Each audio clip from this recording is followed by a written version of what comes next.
খুব বেশি যে প্রশ্নটি করা হয়েছে সেটি হচ্ছে জানতে চাওয়া হয়েছে 7 ভাগে কুরবানি করা যাবে কিনা। এই ধরনের প্রশ্ন কিন্তু আমরা আগে শুনতাম না। রিসেন্টলি কিছু কিছু স্কলারদের আলোচনা বা এতে করে লোকজন হয়তো বিভ্রান্তিতে ভোগেন কিংবা একটা ধোঁয়াশা তৈরি হয়, ফলে এই প্রশ্নটি করা হচ্ছে। আমরা আবহমান কাল থেকে আমাদের প্রিয় মাতৃভূমি বাংলাদেশে হয়তো ছাগল কুরবানি দিয়েছি অথবা গরু কুরবানি দিয়েছি সর্বোচ্চ 7 ভাগে। সো এটা আমাদের সবার কাছে জানা ছিল, এ নিয়ে আগে সংশয় ছিল না। ইদানিংকালে অনেকের মধ্যে এই বিষয়ে সংশয় জেগেছে। কেউ কেউ বলে থাকেন যে ভাগে যদি কুরবানি দেওয়া হয় 7 জনে মিলে, গরুতে বা মহিষে বা উটে, এই ভাগে কুরবানি হবে না, এটা অনেকে বলে থাকেন। এই কথাটি আসলে ঠিক নয়। আপনি যদি ভাগে কুরবানি দিতে চান এটি জায়েজ আছে, এবং একটি উটে বা মহিষে বা গরুতে আপনি সর্বোচ্চ 7টি ভাগে কুরবানি দিতে পারবেন ইনশাআল্লাহ। এ ব্যাপারে সহিহ মুসলিমের একটি হাদিসকে আমরা এখানে উল্লেখ করতে চাই।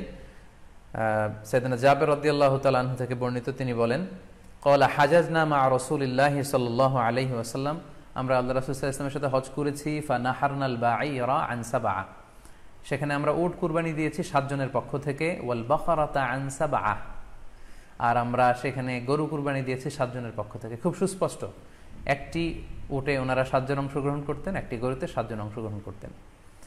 তো এই হাদিসের আলোকে অনেকে বলে থাকেন যে এটি হজের সময়, সফরের সময়, কিন্তু মুকিম অবস্থায় 7 ভাগে দেয়া যায় না। আসলে এই কথাটিও ঠিক নয়, কারণ সুনানে আবু দাউদের আরেকটি হাদিসে এসেছে যেখানে আল্লাহ রাসূল সাল্লাল্লাহু আলাইহি ওয়াসাল্লাম সুস্পষ্ট বলেছেন, সেখানে হজ বা কোনো সফরের উল্লেখ নেই। সেটা হচ্ছে জেনারেল স্টেটমেন্ট, অর্থাৎ আল বাকারাতু আন সাবআ, গরুতে সর্বোচ্চ 7 অংশ দিয়ে কুরবানি দেয়া যায়।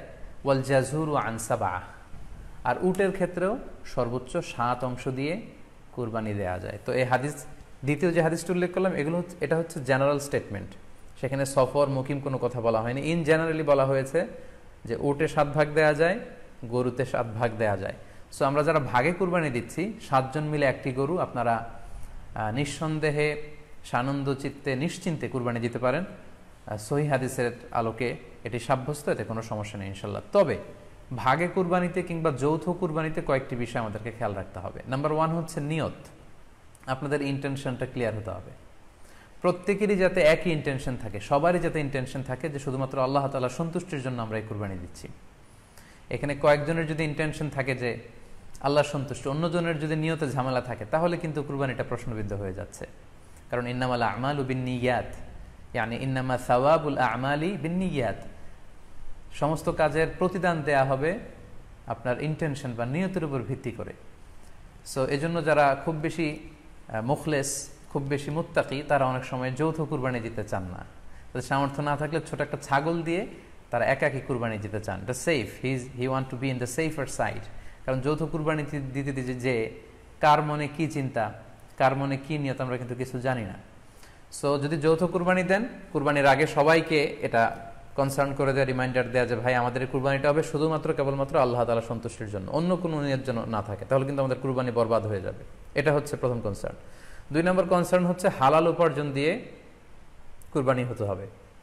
যৌথ কুরবানিতে কেউ কেউ যদি এমন থাকে যাদের উপার্জন হালাল না, সেই কুরবানি কিন্তু আল্লাহ তাআলার দরবারে কবুল হবে না। সো এটা খুব গুরুত্বপূর্ণ একটা বিষয়। আরেকটা হচ্ছে লৌকিকতা। লৌকিকতা যদি থাকে তাহলেও কুরবানি কবুল হবে না।